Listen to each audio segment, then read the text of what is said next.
Greetings and welcome to another impressions video here at Words About Games, and today we're going to be looking at Control. Control is a paranormal action game in which players take on the role of Jesse Faden, the new director at the SCP-inspired Federal Bureau of Control, a government organisation that investigates, studies, and contains paranormal events and objects. Before Jesse's first day has even begun, a strange and malevolent force called the Hiss has invaded the old house, the Bureau's HQ, and begun taking over, and it's up to Jesse and the survivors to find a way to contain and drive off the Hiss. Let's talk about the old house, the building that the FBC occupies, and the place you'll be calling home for the entirety of the game, because it's a remarkably well-designed place for a lot of reasons. The old house is the epitome of the weirdness that pervades every corner of Control. It's not a normal building. It shifts its layout, connects to other places, and houses everything from offices to a quarry. When you walk in the front door, it certainly looks like just another downtown tower, but Control quickly lets you in on how otherworldly this building is, in a way that is both subtle and fantastic. Sure, as you explore, you'll see some truly strange sights. FBC workers suspended motionless in midair by the Hiss, huge open power plants that can't possibly be contained within a normal office building, and so much more. And those are all fantastic. But there are so many small touches and details in the old house that really solidify the experience, making Control a game that's a genuine wonder to explore. Attention to detail is what truly makes this one of the most engrossing and engaging worlds I've explored all year. This is most apparent in how the environment reacts to your actions, which is most notable when you're in combat.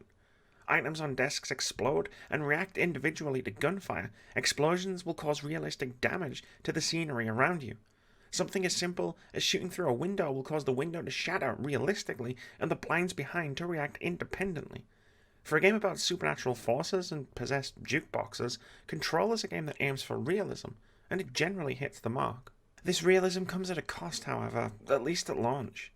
If you're playing Control on a base model Xbox One or PS4, or an Xbox One S, the game features some pretty hefty dips in frame rate when the action gets too chaotic. When there's large numbers of enemies and all of the environmental objects are flying everywhere, Control's frame rate chugs really badly. It's not a constant problem. I've certainly had a lot more fights that have run smoothly than ones that haven't, but it's a noticeable issue, and one which can be a big problem when it rears its head. As much as I've gushed over this game, and I'm about to continue doing so, it might be worth waiting on a patch or two before you dive in, because while this is certainly a game that's well worth your time, its frame rate issues on base model consoles are definitely a source of frustration. When combat is running smoothly, however, it's a delight.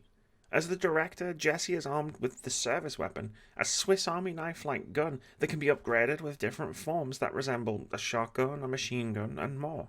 As solid as the gunplay is, however, and it is really solid, I rarely actually used the service weapon much since I unlocked my first set of supernatural powers. By completing certain side quests and cleansing objects of power, Jesse claims their power as her own, which comes in the form of telekinesis, levitation, and more. Once I unlocked and upgraded Launch and Mesmerize, two powers that let you telekinetically throw objects at enemies and turn low health bad guys into allies, I rarely use the service weapon, except for brief moments while I wait for my energy to recharge. The powers, gunplay, and environmental destruction all combine to create truly satisfying combat, and at 5.5 hours in, I relish each and every encounter with the Hiss-infected troops and monsters that stalk the old house. Progression feels really nice as well. Spending ability points to increase health, energy, and empower your abilities actually makes you feel like you're getting stronger. Weapon mods and upgrades are similar, making noticeable changes to whatever stats they're supposed to be buffing. When I initially saw the number of mods I was collecting and their percentage-based stat boosts, I rolled my eyes, but unlike in other games with similar upgrades, these actually feel meaningful. Story-wise, Control is fine. The main narrative and characters you meet are serviceable, good enough to get you from point A to point B without ever really being particularly compelling, with the exception of Atty, the eccentric janitor.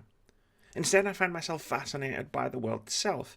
While I'm finding the game's central narrative a bit flat, I'm relishing uncovering every last detail about the building itself, the lives of the people in it, and the incredibly weird and dangerous things housed inside. Control is an utterly spellbinding game, technical ones aside. The old house is a truly fascinating place to explore, and I'm truly loving digging into every piece of lore and investigating every last room the world has to offer. The combat is rock solid when the frame rate can hold up, thanks to the tight gunplay, supremely satisfying supernatural powers Jesse has access to, and the incredibly detailed environmental destruction and physics.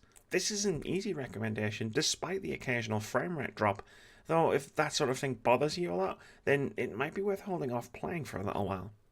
Just don't forget about it if you do, because even counting for the technical problems, Control is still a fantastic experience and easily one of my favourite games of the year.